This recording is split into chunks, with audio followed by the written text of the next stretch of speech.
Hat, sunglasses, Pepsi, notes, sources, thick skin, check. You already know. Let's go.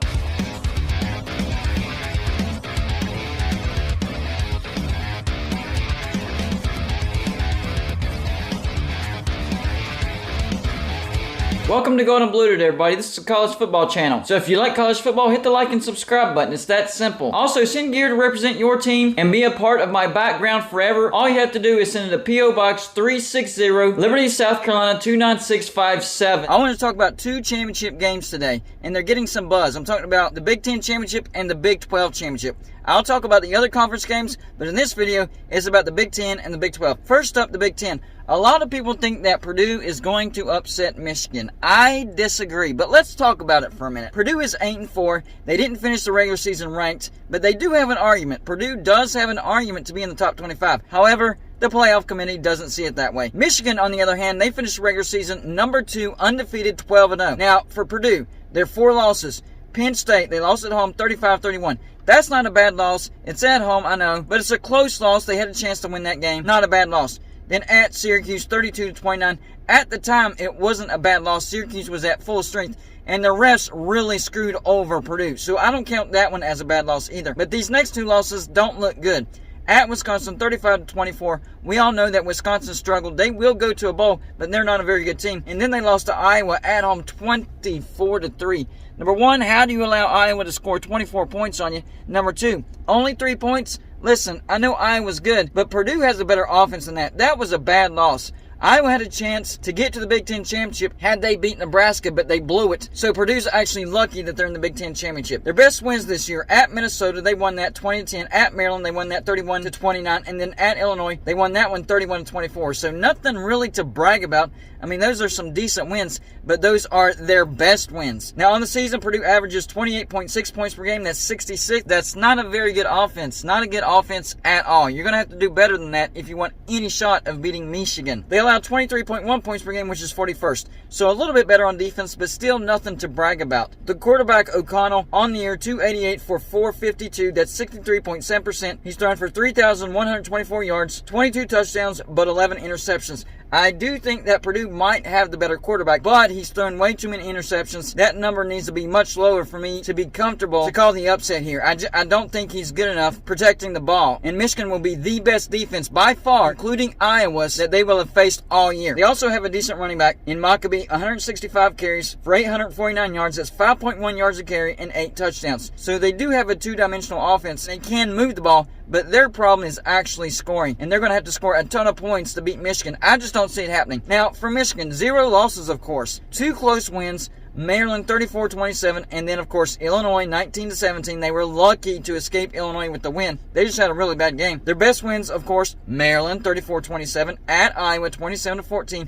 Penn State walloped them 41-17. Of course, Illinois 19-17, and then at Ohio State 45-23. Michigan showed up and showed out at the Horseshoe and humiliated the Buckeyes. On the season, they're averaging 39.8 points per game, which is 7th, so a top 10 offense, and allowing 12.7 points per game, which is 3rd, so a top 5 defense. They're great on both sides of the ball. Their quarterback, J.J. McCarthy, 177 for 271, that's 65.3%. He's thrown for 2,215 yards, 17 touchdowns, and 2 interceptions. He's a great game manager, but I do think that Purdue has the better quarterback. If Purdue can shut down the Michigan run game and make J.J. McCarthy have to make throws, they might have a chance. That's their only chance of having a chance, because their running back Edwards, 92 carries for 687 yards, 7.5 yards a carry, and 6 touchdowns, and he's not the only great running back that Michigan has. So Purdue has its work cut out.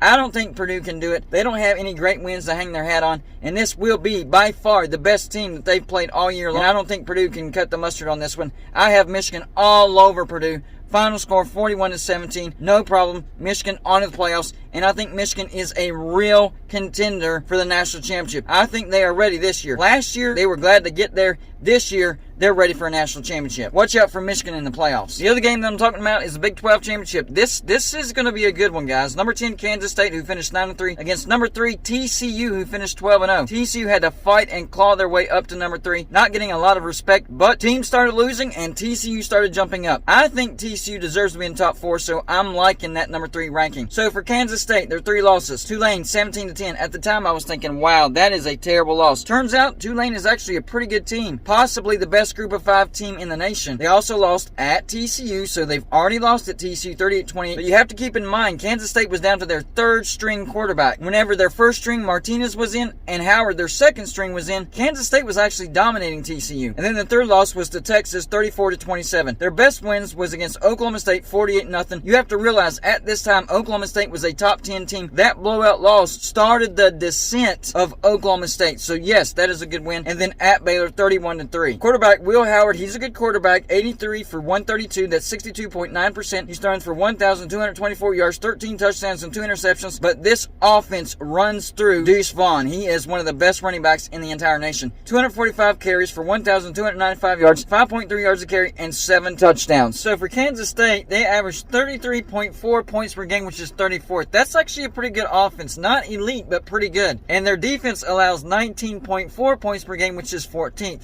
So they do have a good defense, and that's what I think will be the key to this game.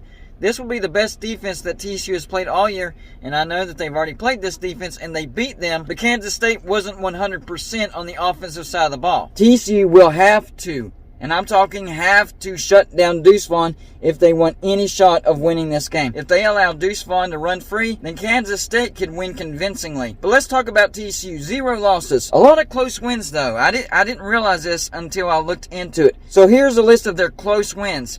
At SMU, 42-34. At Kansas, 38-31. Oklahoma State, 43-40. At Texas, 17-10. Well, that was closer than the actual game. Honestly, they should have blown out Texas, but because of that scoop and score, it made it a close game, but still a close game. And then at Baylor, a runoff field goal, 29-28 was the final score. All those are good wins, though. That's the good news about it. Even though they're close wins, they're all good wins. And then you add on to that, beating Kansas State 38-28, that's also a good win. So 6 good wins for TCU. They do have the resume. Quarterback Max Duggan on the year, 221 for 332. That's 66.6%. He's thrown for 3,070 yards, 29 touchdowns, and 3 interceptions. Their running back Miller is underrated. This is a good running back. 199 carries for 1,260 yards. That's 6.3 yards a carry and 16 touchdowns. So TCU has the running back to compete with the running back of Kansas State and Deuce Vaughn. Now for TCU, they average 41.3 points per game, which is 4th. So they have an elite offense. There is no doubt about that. But they allow 24.5 points per game, which is 53rd. And that actually used to be worse.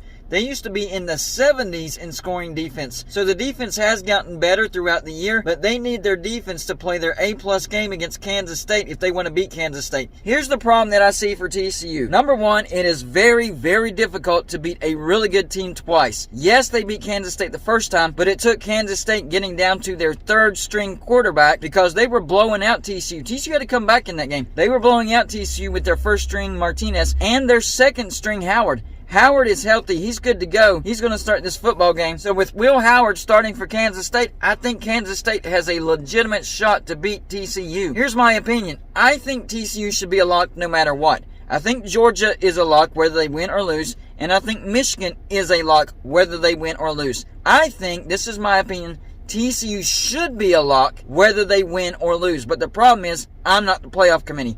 I think if TCU loses, they will argue that Ohio State deserves to be in over TCU. I think TCU would still deserve to get in over Ohio State, even if they get beat convincingly by Kansas State. Ohio State also got beat convincingly by Michigan at home. At least TCU got to their conference championship. But then again, I'm not part of the playoff committee. So my fear is this. TCU is so close to being to the playoffs, they get upset by Kansas State because I do think that's what happens, and the playoff committee sneaks Ohio State into the playoffs. Now, if TCU and USC loses, then the playoff committee will put in, and mark this down, I don't agree with it, but mark this down, they will put in Ohio State and Alabama both over TCU. No, I don't agree with that at all. No, Alabama is not a playoff team. I don't think they deserve to get in no matter what. But I'm telling you, the playoff committee will try to sneak them in if both TCU and USC lose. So yes, I do expect TCU to lose this game. I think Kansas State is at full strength. I know Adrian Martinez is their 1st string quarterback, but Will Howard is a very good quarterback. He might actually be better than Martinez. So I think with Will Howard being healthy and Deuce Vaughn being red hot right now, Kansas State's offense is just going to be too much. I mean, you look at TCU's resume, they have a lot of great wins, but that's 5 very close wins. I think this is going to go the other direction. I think this is a close win for Kansas State. Final score, I'm going to say Kansas State 34, TCU 30. I hope I'm wrong, TCU fans. I'm pulling for you. I don't want you to have the feeling of what West Virginia fans have to feel. 2007, we were one game away from getting to the national championship, and I believe within my heart 100% that West Virginia would have won the national championship. But no, we get beat by Pitt. I think TCU could live out the same exact scenario, one game away from getting to the playoffs. Kansas State beats TCU, and the playoff committee snubs TCU. So y'all let me know in the comments section. Number one, do you agree with my predictions? Do you think Michigan blows out Purdue, and do you think Kansas State upsets TCU? And the second thing is, do you think if TCU loses, that the playoff committee does in fact leave them out of the playoffs? That's all I got for this show. Like and subscribe if you haven't already, and I'll see you on my next show.